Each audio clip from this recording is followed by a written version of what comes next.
Qual o significado da palavra vício?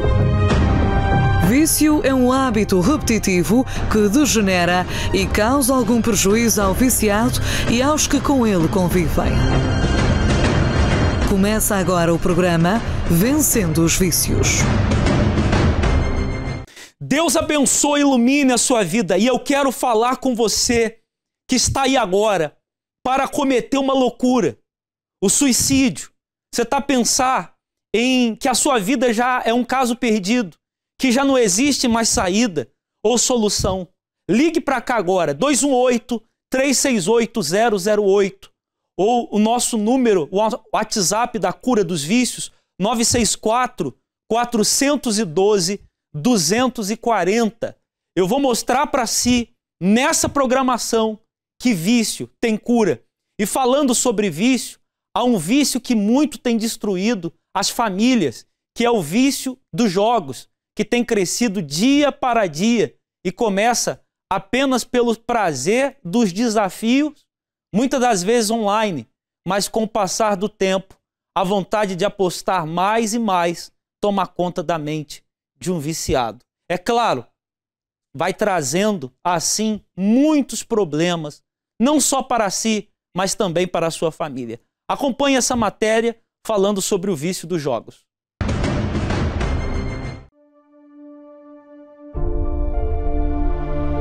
Dinheiro fácil de ganhar, de forma tão rápida como um suspiro. Números redondos e muitos zeros, tantos nunca antes imaginados. O jogo está a expandir-se por todas as plataformas digitais e está a ganhar cada vez mais adeptos. Depois do arrombo que a pandemia deu nas contas, nas vidas, nos empregos de milhares de pessoas, que a procura por dinheiro fácil aumentou drasticamente. Seja com raspadinhas, com jogos semanais, com apostas desportivas, em papel, por aplicações, pelo telemóvel ou até mesmo apostas e investimentos na moeda digital. Parece que vale tudo para ter uns euros a mais na carteira. Mas o problema começa quando esta sede por dinheiro é constante, diária, e quem muito aposta também muito perde. Falemos sobre as raspadinhas. Um talão lacrado à espera de ser raspado. Ganha-se 10, 100 euros e, em casos raros, milhares de euros. Mas, até isto acontecer, há quem tente dezenas de vezes até gastar mais de 200 euros num só dia. Quem adere a este método são, por norma, pessoas mais idosas, sendo as raspadinhas ou as cotelas dos jogos mais antigos no país. A este leque das novas adições está, obviamente, tudo o que mexe com o digital, e falemos dos jogos. Com uma simples ligação à internet e um par de cliques, qualquer pessoa consegue estar sentado na mesa de um casino online e lançar os dados.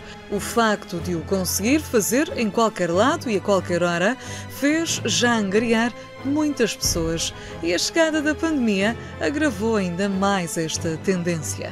Segundo o estudo Bareme Internet da Marktest, em 2020, jovens com idades compreendidas entre os 15 e os 24 anos, 21,4% reconheceu que o jogo online faz parte da sua rotina. Os cálculos revelam então que 1 em cada 5 portugueses têm o hábito de jogar. Quem analisa estes dados fala no perigo que é ver estes números a crescer e, sobretudo, entre os jovens, pois o descontrolo deste vício tem as suas drásticas consequências. Talões, jogos, apostas. Há quem já a tenha metido em jogo a vida inteira e tenha perdido. Este tipo de vício não está estampado na face das pessoas, está na mente, está por dentro. E sem uma afirmação é difícil chegar à cura e ao fim definitivo. Mas se você se encontra preso a esse mundo do jogo, fique atento ao programa de hoje. Você vai acompanhar esse testemunho fortíssimo da senhora Manuela. Ela que o vício do jogo destruiu a sua casa. você que tem o vício do jogo, você que me acompanha agora nessa programação e você perdeu tudo, você perdeu a casa, você perdeu o trabalho, você perdeu tudo por conta do vício do jogo. Acompanhe agora o testemunho da senhora Manuela.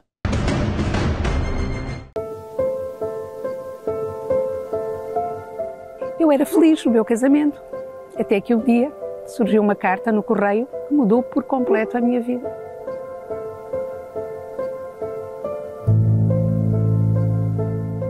Nessa carta estava escrito que tínhamos 5 dias para deixar a nossa casa, o nosso porto de abrigo.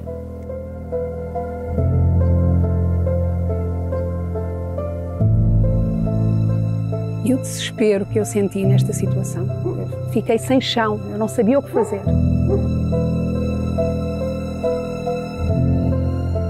Então eu conheci o meu marido com 13 anos, foi o único namorado que tive, casámos com 21 anos.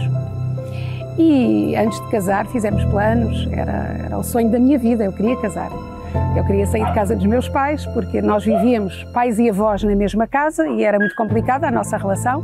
Era uma família, a viver éramos muitos na mesma casa, não havia privacidade, havia pouco afeto entre as pessoas e eu achava que um dia que casasse na minha casa ia ser diferente, ia ser especial. Aqueles sonhos que se têm de jovem. Então, comprámos casa, pintámos, alcatifámos, que era o que se usava na altura, e casámos. Fizemos um casamento muito bonito, estreámos a nossa casa na noite de núpcias, levámos os convidados a ver a casa, ainda no dia do casamento, e sempre achei que haveria algum tipo de inveja à volta da minha vida, à volta do meu casamento. Porquê? Porque o meu marido era muito namorado, gostava muito de mim, tratava-me muito bem, era muito meu amigo, a nossa relação parecia perfeita. Nós tínhamos bons empregos, ganhávamos bem, podíamos gerir bem a vida, fazer o que quiséssemos, podíamos ter, e fazíamos. Tínhamos casa no Algarve, onde íamos passar o mês de agosto, fazíamos viagens, eu cheguei a ir a Israel, enfim. Mas a partir de um determinado momento, as coisas começaram a dar para o torto, como se costuma dizer. O casamento deixou de ser o que era. Então eu passei a notar a ausência do meu marido, que me dizia que ficava a trabalhar, que tinha que fazer horas, que tinha trabalho que tinha que ser feito durante toda a noite para sair pela manhã e por isso não podia vir para casa à noite. E eu passei muitas noites sozinha, achando que ele estava a trabalhar.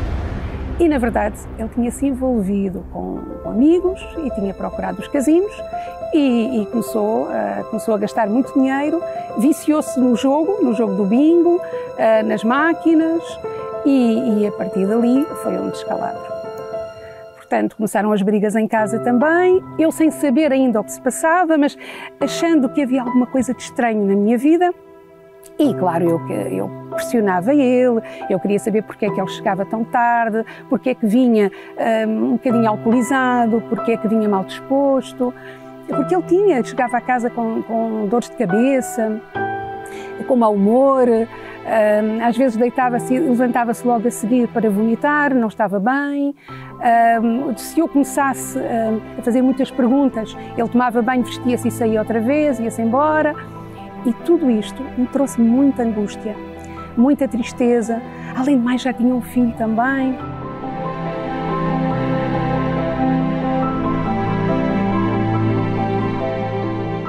Aquele dia que nós pensamos, alguma coisa de errado se está a passar, não pode ser.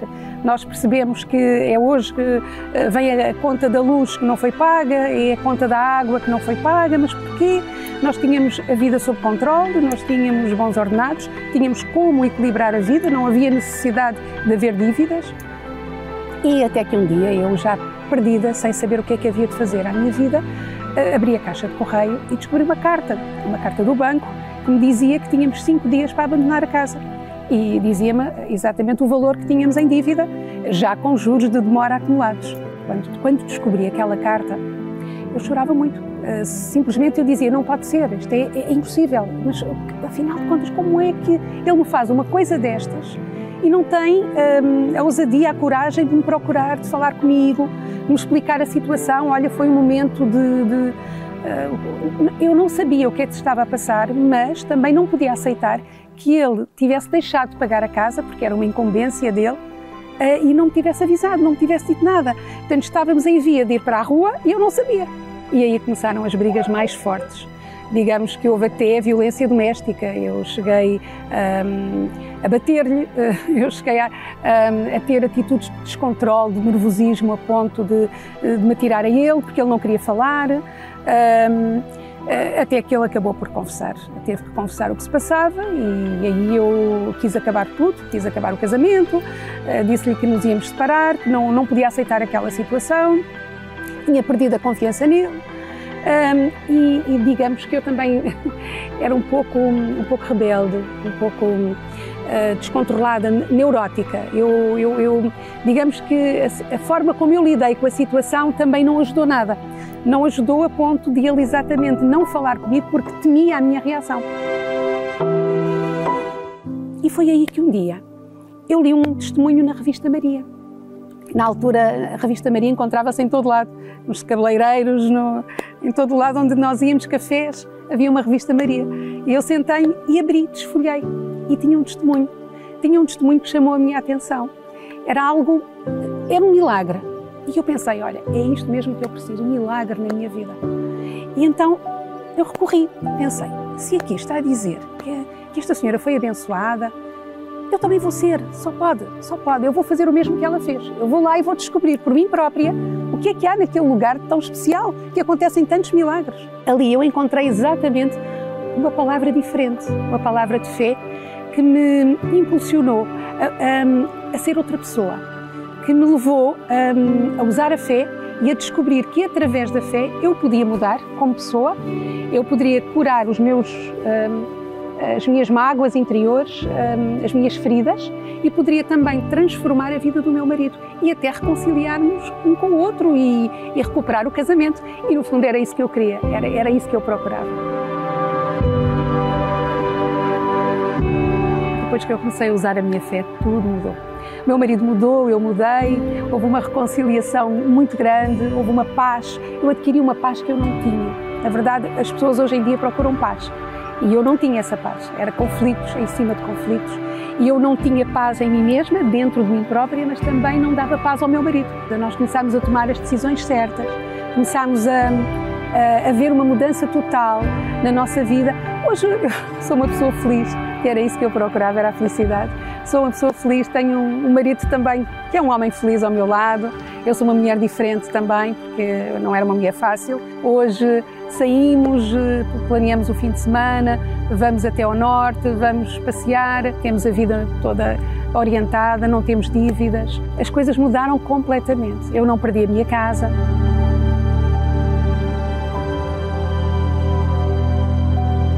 Este Deus maravilhoso que eu conheci também me ensinou outra coisa muito importante, que é perdoar. Que era uma coisa que eu achava que não conseguia. Hoje sou uma pessoa diferente, ele também, temos confiança mútua um no outro. Eu acho que isso é muito importante, nós conseguirmos resgatar confiança um no outro e seguir com a vida em frente e sermos pessoas felizes, tranquilas, com paz interior. Foi na Igreja Universal que eu conheci este Deus dos milagres, que mudou a minha vida por completo. Seu nome? João Ferreira. João Ferreira, você esteve envolvido com quais tipos de vícios? Vício da droga, ganza, também roubava muito, algo que se tornou um vício. Qual foi o seu primeiro contato com os vícios? Foi quando eu tinha 14 anos, conheci novas amizades, estava de transferência de uma escola para outra e envolvi-me com essas amizades e conheci a droga, a ganza. E o que levou você a esse mundo das drogas, da ganza? É porque eu estava para ser jogador profissional e aconteceu algo menos bom na minha carreira que me levou a encontrar algo que preenchesse esse vazio, ou seja, um refúgio. E durante mais ou menos quantos anos que você teve nos vícios? Foi cerca de 5 anos. Nesses 5 anos, como é que era o João dentro de casa, na escola? Como que era o seu comportamento? Então, eu era muito preguiçoso, ficava muito mal devido a altas dosagens da droga e na escola o meu rendimento, que era bom, começou a baixar assim rapidamente. E em relação à família, como é que era? A família, a gente até se dava bem, sempre tivemos uma boa relação, mas eu esqueci muitas coisas, porque um dos efeitos da droga era me fazer esquecer das coisas. Então, os meus pais pediam-me para fazer algo e eu me esquecia e depois, pronto, eles chateavam-se por causa disso. Qual foi o seu fundo de poço? O meu fundo de poço foi quando eu fui fazer um assalto, assim, sem a pessoa saber, e descobriram-me. E aí os meus pais também ficaram a saber, então aí eu vi mesmo que aquela situação, aquele sítio onde eu estava, aquilo que eu estava a fazer da vida não era para mim. Ali, digamos que você veio a si e percebeu como que os vícios estavam dando cabo da sua vida. Sim. Nós temos, inclusive, algumas fotos do seu antes, desses 5 anos que você teve perdido os vícios. Comente um pouco, João, sobre essas fotografias, esses vídeos que nós vamos colocar aí agora. Eu fazia essas fotos e esses vídeos mesmo para chamar a atenção das pessoas, tanto que eu, depois de me firmar num grupo, é como em todo o lado, a gente tem que se mostrar para a gente subir na hierarquia. Então, por causa disso, eu fazia fotos, fazia vídeos e tinha um perfil no Instagram só mesmo para colocar essas coisas. Quem olha para você nessas fotos pensa que você era um jovem feliz, mas era só aparência. Era um jovem feliz, tinha roupa de marca, tinha tudo o que precisava, mas era só mesmo aparência. Como que você conheceu o tratamento da cura dos vícios, João? Foi através dos meus pais. Eles vieram, fizeram a corrente por mim e aí eu me libertei desses vícios. Hoje quem é o João? Hoje o João é uma pessoa que não precisa de usar droga, de roubar, não precisa de nada disso para preencher um vazio, não precisa de nada, de nenhum refúgio desses. Hoje tem paz. Hoje tenho paz. Nunca mais teve recaídas. Nunca mais. João, qual o conselho que você dá agora para as mães que estão a nos acompanhar, mães que têm filhos, que o presente do filho dela é exatamente o seu passado? Que conselho que você dá para essa mãe?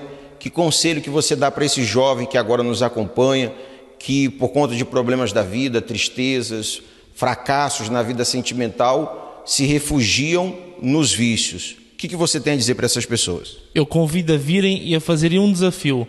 Venham simplesmente num dia, só no domingo 3 da tarde, venham uma vez. E se naquele dia, nesse tratamento, sair da mesma maneira e o filho continuar da mesma maneira, a vida sentimental continuar tudo do mesmo jeito, então eu digo, nunca mais venha. Mais uma história que prova que sim existe cura para o vício. O João, hoje, ele é a prova viva que vale a pena você, mãe, esposa, você que tem um ente querido perdido no mundo dos vícios, vale a pena você lutar pelo seu familiar. Você que está cansado, você que está sobrecarregado, sabe o que o Senhor Jesus ele disse? Ele disse: vinde a mim, todos os que estáis cansados e sobrecarregados, e eu vos aliviarei. Esse domingo, na cura de todos os vícios, às 15 horas, será o domingo do vinde a mim. Você pode chegar nessa casa, nesse templo, drogado, viciado, todo arrebentado, mas com certeza você vai sair livre, porque Deus vai tirar de dentro de você esse espírito do vício. Aqui no Templo dos Maiores Milagres, na rua Doutor José Espírito Santo, número 36, a 200 metros do metro de Chelas. Como eu lhe disse, você vai passar por essas portas de uma maneira, mas com certeza você vai sair de outra. Uma pessoa, ela me perguntou assim, o que vocês falam aí é uma propaganda ou realmente funciona? Eu disse para ela, venha e veja. E é o que você precisa fazer. Você que já bateu em muitas portas, já levou inclusive seus filhos ou seu filho no psicólogo para ver se resolver esse problema de vício, já internou ele, já fez de tudo. Agora, você vai vir bater na porta certa e essa porta vai se abrir e o seu familiar vai se ver livre desse vício, tá bem? Chegamos aos momentos finais. Deus abençoe, que te ilumine e até domingo. Domingo eu te espero na cura dos vícios.